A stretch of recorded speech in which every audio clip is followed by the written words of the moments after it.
What's up, guys? I just wanted to go over my predictions for East versus West, which is this Saturday. It's a really great card. Haven't been following arm wrestling quite as much as I used to, but I still follow it and I've watched all the interviews this time. So I have my cheat sheet here, and without further ado, I'm going to go over my predictions. First match, we have Curtis Cameron versus Peter Salas, or I think it's pronounced Petter. I'll probably end up calling him Peter but Curtis obviously really strong. Peter was twice second at WAF in 100 kilos, 220. This is at 105 kilos. Curtis says he's been feeling stronger than he's ever been. He's lost weight, but his lifts have went up. He's stronger than he was before he got hurt a couple years ago. I got to go Peter on this one. If it goes in the hook, Curtis has a good chance probably. Peter is a long arm top roller. Has a decent hook too, though, as far as I know. I don't know him that well, but just because Petter took second at WAF, I mean, that's such a high level. I think it'd be a pretty tall ask for Curtis to win. I don't think it's impossible, but I'd give Petter the edge. Then we have, let's go, Carolina Pedersen versus Ursa Karaz. I believe this is at 60 kilos. This is left-handed. This is an interesting one. Ezra is probably one of the strongest pound-for-pound arm wrestlers of the 21st century, in my opinion. Just pure horsepower. And Carolina's got a really strong top roll, and if she can stop the match, she's been in some of the longest matches, maybe even the longest women's match ever. I think she was in like an hour-long match a couple years ago, 2, 3, 4 years ago. Interestingly, even though it's at 60 kilos, Ezra usually pulls 55 kilos, 121. But she said she's up to, like, if I remember correctly, she was above the weight cap. I think she's up to like 138 pounds, so she's over 132. She's like 63 kilos. So she actually will be right at the top of the weight versus Carolina. I think she said she was at like 60 already. So this year, Ezra took first at European Championships this past year at 121, and Carolina took second at 154.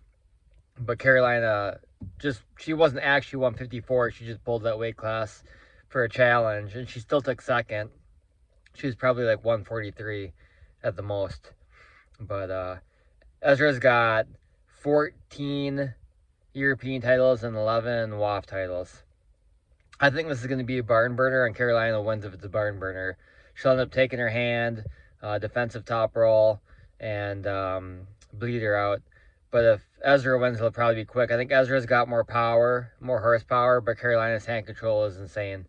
And Ezra's shorter. She's got a short arm. I think Carolina will be able to get the leverage on her and take her hand. And it's gonna be a war. We have Eli Saito versus Luca Sinadzi. I didn't know Luca super well, but his interview was extremely interesting because I learned that he's only been pulling for a few years, and already after like less than 2 years, maybe a year and a half, he medaled at WAF in the juniors. I think he's only been pulling like 4 years maybe, and he's already, this year he won the youth men and the seniors at WAF, which is absolutely insane. That was 85 kilos, which is the weight cap for this match. Eli is number one in North America at 78 kilos, 172. He did gain a lot of weight for this match to be heavy and be at the weight cap. He was up to like 195, like 93 kilos. So he'll actually have to drop a couple kilos to get down to 85. Sorry, he wasn't at 93 kilos. He's at around 88 kilos, 195 pounds. So he's feeling big, strong.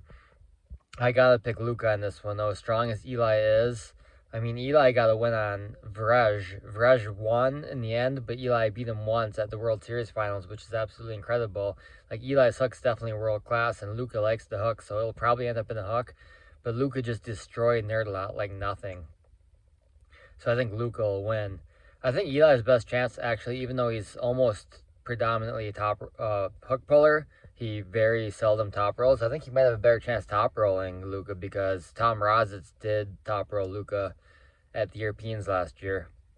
But like I said, Luka being only 4 years in the sport, he's young. He's like 21 years old or something like that.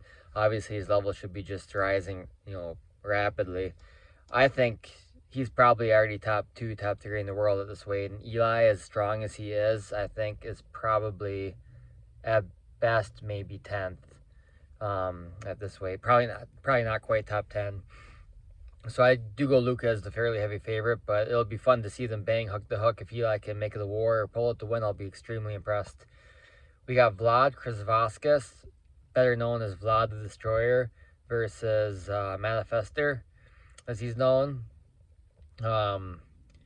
This is at 187 again, 85 kilos. This interview is extremely interesting. They're both extremely confident. Vlad said that he hopes it's a war, but he just has a feeling in his heart that it will be a mismatch and too easy for him.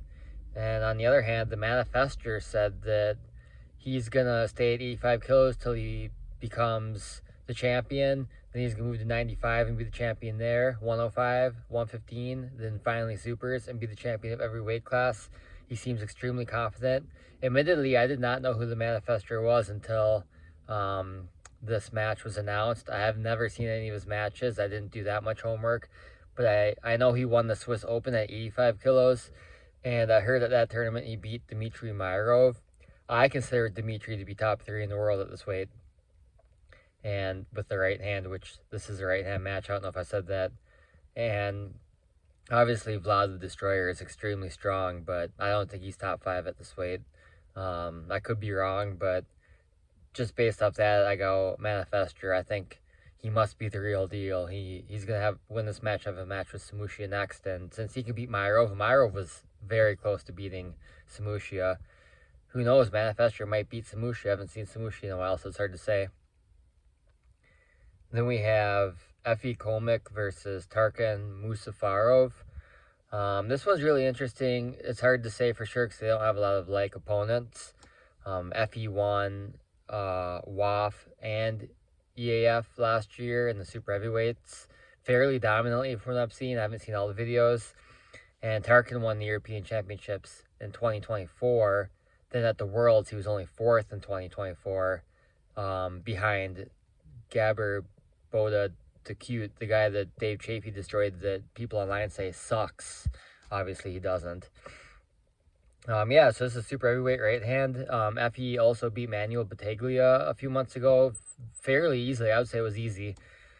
I'm not really 100% sure about this one, but I'm going to go with Efi just because he looked really strong as Battaglia, and Battaglia is really strong. Tarkin would probably be Battaglia too, but I don't know if it would be quite that easy. So I'm going to go Efi. Both these guys are probably close to top 15 in the world, so hopefully whoever wins gets a match with someone in the top 15. Maybe give him, I don't think Rijkaard's quite top 15 yet, but you could give one of these guys Rijkaard, or maybe put him up against Alex Krdecha. I think that'd be good. And then we have Nugo Chikadze versus Bogdan Stoica. This one's really interesting because it is at 100 kilos. Bogdan usually pulls 95. He says he's about 98 right now, 97, 98. So he'll easily be under the weight. Versus Nugo is having to lose like 12, 13 kilos just in the last couple of weeks, which is a lot of weight. Personally, I think this catchweight's stupid. I don't know why Nugo would agree to it, because if he's trying to be the best in the world at 105, he shouldn't be able to make 100. And obviously it's extremely difficult for him to make 100, and it's not helping his chances at 105. But I guess he's probably paid well and needs the money. I don't know. Maybe he sees it as an easy match. But I think Nugo is definitely the stronger guy. But losing that much weight, if he gets stopped, I can't imagine his endurance is quite up to snuff.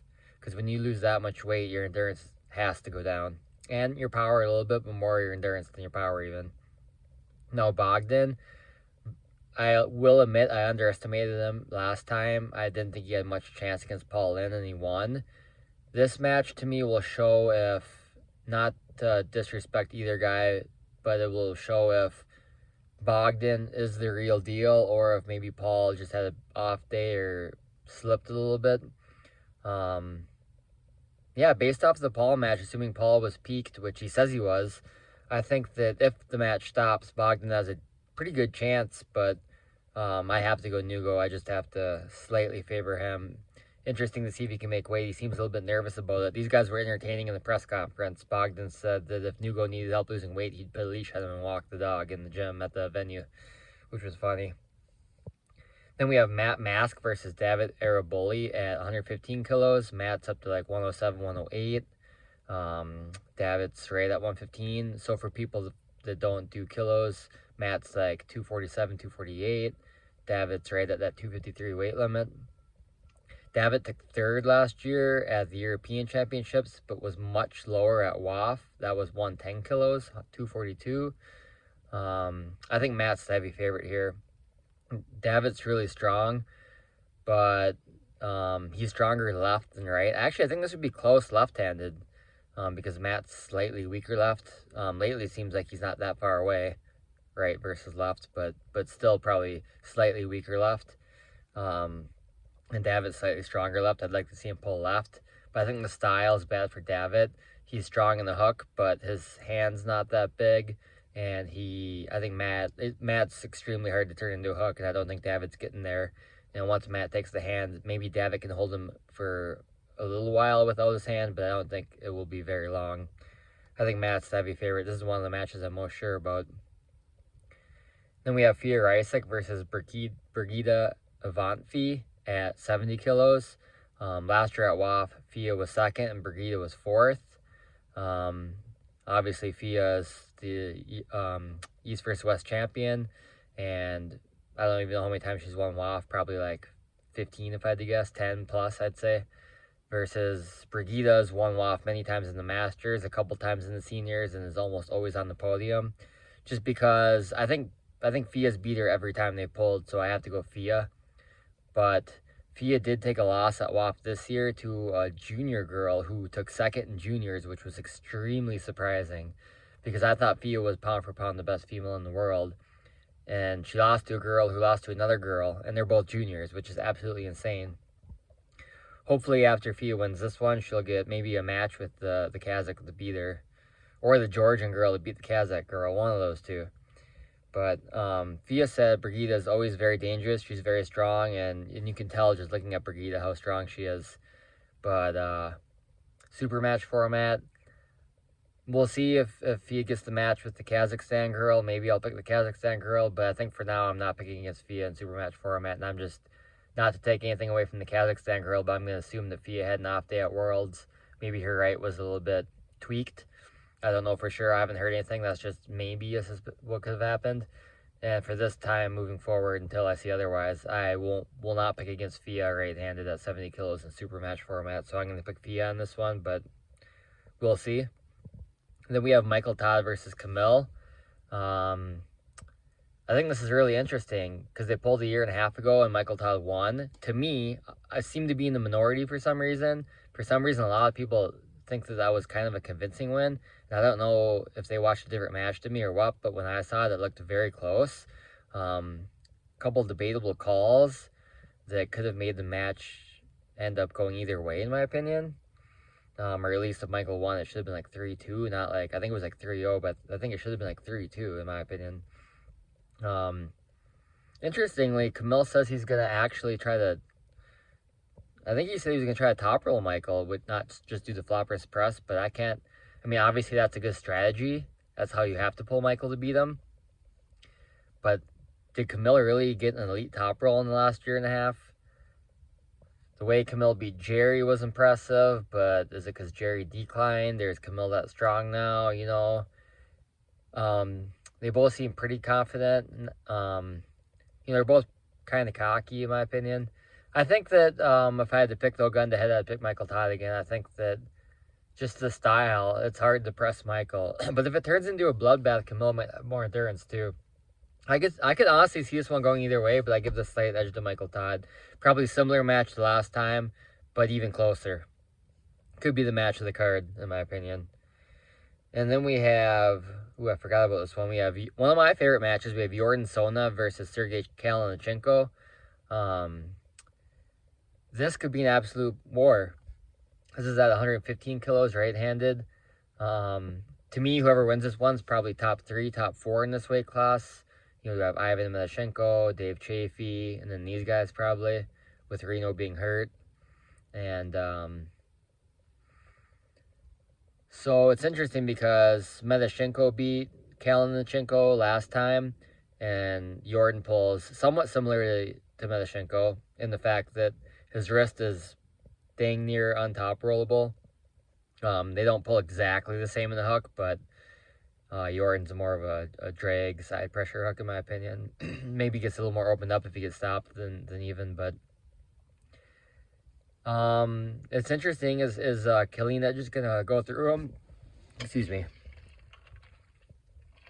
If it turns into a war, if Jordan stops it and it turns into a war, Jordan's got some of the best endurance in the world. Probably the best endurance for this weight class besides maybe Devin. So if it turns into a war, I can't see Kalina winning. But Kalina might just be strong enough to go through him without it being super prolonged. If I had to pick, I'd have to pick Jordan. This could be the match of the night too, because especially if Jordan wins, because if he wins, it's going to be an all-out barn burner. Kalina said he's going to go straight in the hook with Jordan. Same thing he said he was going to do against Medashenko, because he doesn't think he will be able to top roll because their wrists are too strong, which probably might be true. If I was Kalina, I'd probably go for a top roll first round at least, because if you can take his wrist, that's the way to go. And you never know, Kalina's extremely strong, so maybe if anyone could, he has probably one of the best chances to take Jordan's wrist at that weight. But yeah, it could be really interesting. I've given the slight edge to Jordan, but I'm really unsure about that one. That's probably the one I'm least sure about, to be honest. Then we have Todd Hutchings versus Oleg Petrenko. This is at 105 kilos. Even though both guys can make 95, it's for 105. I've learned to not bet against Todd Hutchings. However, this is the one person that I will pick over Todd Hutchings.